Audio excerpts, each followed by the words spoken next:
Okay, now we're going to go back to Tom for his second article, and yours comes from Wales Online. And the head, nobody actually put their name to this. I wonder why. The headline is Scarlets humiliated in shocking European loss to Black Lion. Well, I thought I'd bring an international flavour to the pod with my choice of article, and lest be accused of punching down to Scarlets fan from a Leinster's mighty loft. But yeah, just reading the first line of the article here, it says the crowd in Clonettley were forced to watch a shock. It's like something out of Men Who Stare at Goats, I think.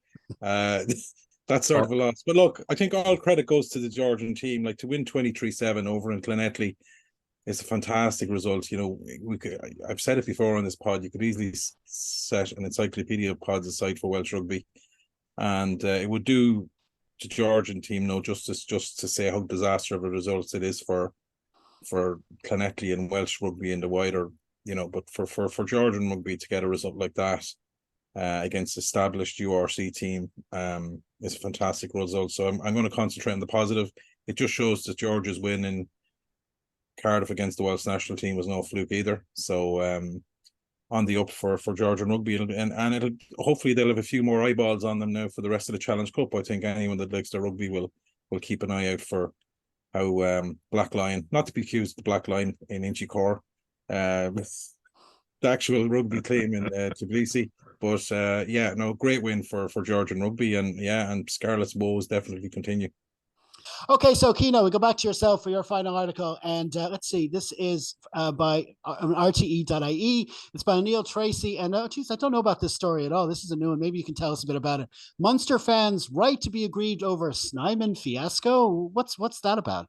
There's been nothing about that in the news. Yeah, I decided I had actually, for the listener's sake, I had booked the Snyman signing story for this pod, but it was covered. It was literally off the presses. It was. I nearly wrecked it on you, but I let you have it. So I decided instead to have a look at kind of the second wave of articles, which have been really negative spin. It's, you know, I'm going to preface it by saying most Munster supporters have been no more than kind of at worst slightly annoyed. It's like, would you have to go to them and that's it?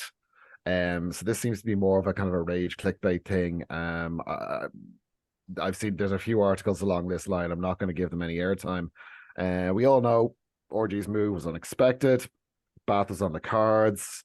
For Leinster, it's a fairly significant move, not without risks given the likelihood of how much it's costing and his injury history. The article went on to say that Munster fans and possibly some teammates, because, you know, you can't say there's definitely some teammates. You say possibly some teammates, you don't need a source, are likely to feel aggrieved by this transfer, especially after the support given to Snyman during his injury-plagued tenure at Munster. I mean, mild irritation, but I don't see why it would be anything more than him going literally anywhere, because that's what's happening. You know, this is a guy who's just been working here for 3 years and has a life here, and his wife is here, and or partner, and she has, I believe, a kind of a pretty decent. They're happy here, and they couldn't stay at Munster. And yes, it was due to John Klein getting selected for South Africa, and then the dominoes fell the way they did. But really, that's kind of the crux of the argument. Everything else is just a little bit kind of parochial emotion, and there's nothing really else to it at all. I mean, it's disappointing. I get that. For it being your local club, yeah, I guess that it probably would be a bit disappointing, but that's really it. There's nothing else to it. It's not provincial bias. It's not demographics. It's down to a guy didn't get a cap because the coaching team didn't see him fitting into the system they had running at the time, and this has had a consequence down the line. You know, it sucks a bit, but it's nobody's fault, and I think aggrieved is a bit rich, frankly. Now, for this final harp on TikTok round of 2023, I'm aiming to harp on all the challenges facing Irish women's rugby. So here goes. We start with club rugby. The principal club competition is, of course, the Women's AIO, which for the past couple of seasons has consisted of a ring-fenced top division of 9 clubs. Last year, the league was done and dusted by this stage of the season in mid-December. So now they've increased it to a home and away schedule, extending the regular season to April. Problems still remain at this level, however, and just one look at the league table shows that in reality, there are only 4 clubs in real contention for the title, with the other 5 sometimes struggling to even put a team out, like Wicklow in the last round, who had to concede a walkover due to injuries, something that really shouldn't be happening at senior level. And just to be perfectly clear, I certainly would not lay a whole lot of the blame at the door of the club in question. Next, we have the Interprovincial Championship, where the women's game surely has much scope to resonate with Irish rugby fans already well used to cheering for one of the 4 provinces. The problem with this level is that, like the clubs, they are also badly in need of more games, and this season's title had already been won by Leinster before the Men's World Cup had even kicked off. Then we have the Celtic Challenge, a new competition along the lines of the original Men's Celtic League, with teams from Ireland, Scotland, and Wales competing for the prize. They started last season with 1 team from each nation and have expanded to 2 each this year, with Ireland fielding newly formed clubs called the Clovers, who represent Munster and Connacht, and the Wolfhounds, who will draw players from Leinster and Ulster. And the 2 will actually meet each other in the opening round at Musgrave Park on December 29th. It would, of course, be awesome for this level to succeed, but from an Irish perspective, I can't really see these manufactured teams capturing much attention. So hopefully it won't be long before all 4 provinces can afford to field teams and the competition can find a sustainable place on the rugby calendar. This brings us to Sevens rugby, and this year the World Series has rebranded itself to make sure both men and women play the same amount of rugby at all of the events. However, for the Irish program, there is still a profound difference between the genders in that the men can field a dedicated 7 squad, while the women need to draw many of the best players out of the 15s pool, a decision which has surely brought rewards like qualification for the Paris Olympics, but also which can't avoid hurting the chances for the full test team in the process. For example, the Hong Kong 7 events takes place right in the middle of the Women's Six Nations.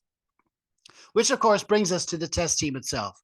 Whatever we say about the levels below, if there is to be significant fan engagement, it is critical that the Irish women's program finds a way to drastically improve on their disastrous last place finish in the 2023 Six Nations.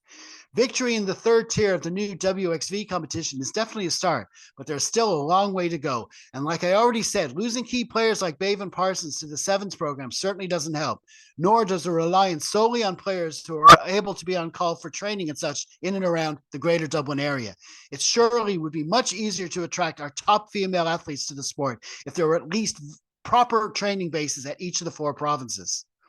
Finally, there's the issue of what we can do as fans. At a practical level, offering financial or volunteer support to your local club is one of the best ways to help out, but actual engagement with the top teams is also critical. Ironically, one of the most important things you can do in that regard is not listen to me.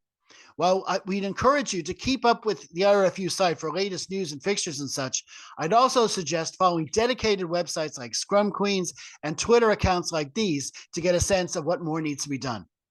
Look, to finish off, I'm pretty sure that if you survey the general public about the biggest issue facing Irish rugby right now, a majority would tell you that it's that the men's team has never made it to a World Cup semifinal.